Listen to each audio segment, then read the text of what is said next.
ಸ್ನೇಹಿತರೆ, ದೇವೇಂದ್ರಪ್ಪ ಅಂತ, ನಮಸ್ಕಾರ. ಅವ್ರಿಗೆ ಏನ್ ಕಾಯಿಲೆ ಇತ್ತು ನಿಮ್ಗೆ? ನಮ್ಗೆ ಸಂಧಿವಾತ ಸರ್. ಎಷ್ಟು ವರ್ಷದಿಂದ ಇತ್ತು? 3.5 ವರ್ಷ ಆಯ್ತು ಸರ್. 3.5 ವರ್ಷ ಆಯ್ತು. ಇವಾಗ ಇಲ್ಲಿಗೆ ಯಾವಾಗ ಬಂದ್ರಿ ನೀವು? 10 ತಿಂಗಳು ಬಂದ್ವಿ ಸರ್. ನವೆಂಬರ್ ಅಲ್ಲಿ ಬಂದ್ವಿ ಸರ್. ಎಷ್ಟು ಪರ್ಸೆಂಟ್ ಕಡಿಮೆ ಆಗಿದೆ? ಇನ್ನು 90% ಕಮ್ಮಿ ಆಗಿದೆ ಸರ್. 90%. ಎಲ್ಲೆಲ್ಲಿ ನೋವಿತ್ತು? ಈ ಜಾಯಿಂಟ್ ಅಲ್ಲಿ ಸರ್. ಈ ಜಾಯಿಂಟ್ ಅಲ್ಲಿ ಕೆಳಗೆ 2 ಕಾಲ್ ಜಾಯಿಂಟ್ ಅಲ್ಲಿ. ಇವಾಗ ಇಲ್ಲಿಗೆ ಬರುವಾಗ ನೀವು ಪೇನ್ ಯಾವ ತರ ಇತ್ತು ನಿಮ್ಗೆ? ಫುಲ್ ಪೇನ್ ಇತ್ತು ಸರ್. ಕೆಳಗಡೆ ಪಾದ ಇಡಕ್ ಆಗ್ತಿಲ್ಲ.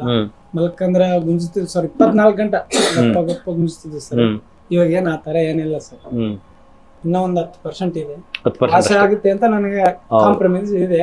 ಮತ್ತೆ ನಮ್ಗೆ ಇನ್ನೂ ಒಂದು ಸರ್, ಗೋಲಿ ಏನೋ ಮೆಡಿಸಿನ್ ಸ್ಟಾಪ್ ಮಾಡಿದ್ಮೇಲೆ ಮತ್ತೆ ಆಗುತ್ತೆ ರಿಪೀಟ್ ಅಂತ ಮತ್ತೆ ಬರಂಗಿಲ್ಲ. ಯಾಕಂದ್ರೆ ಅದು ನಿಮ್ಮ ದೇಹದಲ್ಲಿರ್ತಕ್ಕಂಥ ವಿಷಪೂರಿತ ಅಂಶಗಳಿಂದಾನೇ ಈ ಸಂಧಿವಾತ ಎಲ್ಲ ಬರೋದು. ಈ ವಿಷಪೂರಿತ ಅಂಶಗಳು 2 ತರ ಇದೆ. ಒಂದು ನಿಮ್ ದೇಹನೇ ಉತ್ಪತ್ತಿ ಮಾಡ್ತಾ ಇರುತ್ತೆ, ಇನ್ನೊಂದು ನಾವು ಹೊರಗಡೆಯಿಂದ ಒಳಗಡೆ ಹಾಕಂತಿರ್ತೀವಿ. ಈಗ ಹೊರಗಡೆಯಿಂದ ಒಳಗಡೆ ಹಾಕಂತ ನಿಲ್ಸಿದ್ರಿ ನೀವು? ಯಾವ್ದಾದ್ರು ನಿಲ್ಸಿದ್ರಾ? ನಾವು ಸರ್ ಗೋಧಿ, ಮೈದಾ ಸರ್, ಚಾ, ಟೀ ಕಾಪಿ ಪೈಲೆ ಅಭ್ಯಾಸ ಇಲ್ರಿ. ಸ್ವಲ್ಪ ನಡುವ ತಗೊಂಡದಕ್ಕೆ ಈ ತರ ಆಗಿದೆ ನಮ್ ಕಾಯಿಲೆ. ಆದ್ರ ಇವಾಗ ಫುಲ್ ಸ್ಟಾಪ್ ಸರ್. ಏನಿಲ್ಲ, ಕಡ್ಲೆ ತಿಂತೀವಿ, ಮೆಂತ್ಯ ಕಾಳು ಮೊಳಕೆ ಮಾಡ್ಕೊಂಡು, ಹೆಸರು ಕಾಳು ಮೊಳಕೆ ಮಾಡ್ಕೊಂಡು ತಿಂತೀವಿ ಸರ್.